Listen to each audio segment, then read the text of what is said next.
Every country on earth at the moment is reforming public education. There are two reasons for it.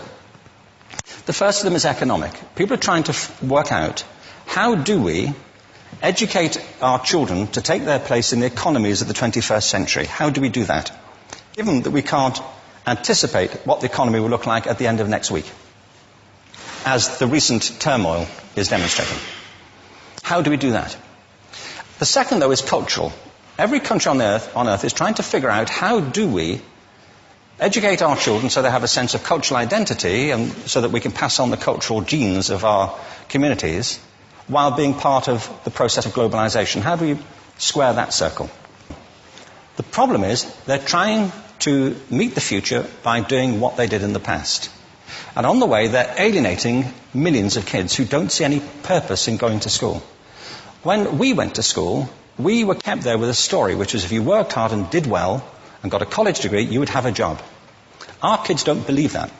And they're right not to, by the way. You're better having a degree than not, but it's not a guarantee anymore. And particularly not if the route to it marginalizes most of the things that you think are important about yourself. Some people say we have to raise standards as if this is a breakthrough. You know, like, really, yes, we should. Why would you lower them?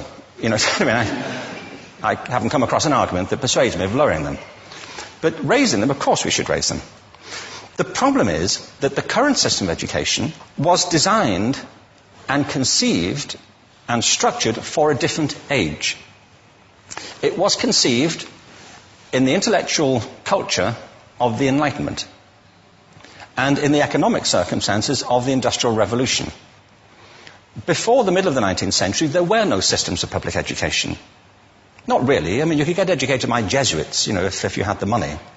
But public education, paid for from taxation, compulsory to everybody and free at the point of delivery, that was a revolutionary idea. And many people objected to it. They said it's not possible for many street kids, working class children, to benefit from public education. They're incapable of learning to read and write, and why are we spending time on this? So there's also built into it a whole series of assumptions about social structure and capacity.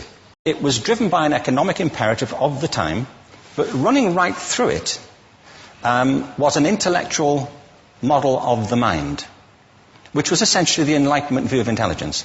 That real intelligence consists in the capacity for a certain type of deductive reasoning and a knowledge of the classics originally, what we come to think of as academic ability. And this is deep in the gene pool of public education, that there are really two types of people, academic and non-academic, smart people and non-smart people. And the consequence of that is that many brilliant people think they're not, because they've been judged against this particular view of the mind. So we have twin pillars, economic and intellectual. And my view is that this model has caused chaos in many people's lives. It's been great for some. There have been people who have benefited wonderfully from it. But most people have not. Instead, they suffer this. This is the modern epidemic, and it's as misplaced and it's as fictitious. This is the plague of ADHD. Now, this is a map of the incidence of ADHD in America, or prescriptions for ADHD. Don't mistake me here. I don't mean to say there is no such thing as attention deficit disorder. I'm not qualified to say if there is such a thing. I know that a great majority of psychologists and paediatricians think there is such a thing. But it's still a matter of debate. What I do know for a fact is it's not an epidemic. These kids are being medicated as routinely as we had our tonsils taken out. And on the same whimsical basis, and for the same reason, medical fashion. Our children are living in the most intensely stimulating period in the history of the earth. They're being besieged with information and calls for their attention from every platform, computers, from iPhones, from advertising holdings, from hundreds of television channels. And we're penalizing them now for getting distracted. From what? Boring stuff.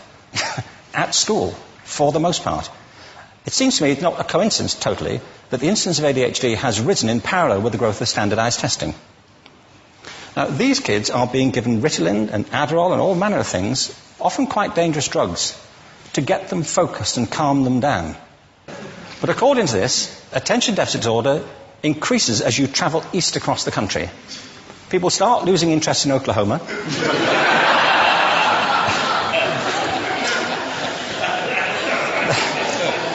They can hardly think straight in Arkansas. And by the time they get to Washington, they've lost it completely. And there are separate reasons for that, I believe. It's a fictitious epidemic. If you think of it, the arts, and I don't say this exclusively of the arts, I think it's also true of science and of maths, but I say about the arts particularly because they are the victims of this mentality currently, particularly. The arts especially address the idea of aesthetic experience. An aesthetic experience is one in which your senses are operating at their peak, when you're present in the current moment, when you're resonating with the excitement of this thing that you're experiencing, when you are fully alive. An anesthetic is when you shut your senses off and deaden yourself to what's happening. And a lot of these drugs are that. We're getting our children through education by anesthetizing them. And I think we should be doing the exact opposite. We shouldn't be putting them asleep. We should be waking them up to what they have inside of themselves. But the model we have is this. I believe we have a system of education that is modeled on the interests of industrialism and in the image of it. I'll give you a couple of examples. Schools are still pretty much organized on factory lines, ringing bells, separate facilities, specialized into separate subjects. We still educate children by batches. We put them through the system by age group. Why do we do that? Why is there this assumption that the most important thing kids have in common is how old they are? It's like the most important thing about them is their date of manufacture. You know what I mean? Well, I know kids who are much better than other kids at the same age in different disciplines, or at different times of the day, or better in smaller groups than in large groups, or sometimes they want to be on their own. If you're interested in the model of learning, you don't start from this production line mentality. It's essentially about conformity, and increasingly it's about that as you look at the growth of standardized testing and standardized curricula. And it's about standardization. I believe we've got to go in the exact opposite direction. That's what I mean about changing the paradigm. There was a great study done recently of divergent thinking. It was published a couple of years ago. Divergent thinking isn't the same thing as creativity. I define creativity as the process of having original ideas that have value. Divergent thinking isn't a synonym, but it's an essential capacity for creativity. It's the ability to see lots of possible answers to a question, lots of possible ways of interpreting a question, to think what Edward de Bono would probably call laterally, to think not just in linear or convergent ways, to see multiple answers, not one. So, there are tests for this. One kind of cod example would be people might be asked to say, how many uses can you think of for a paperclip?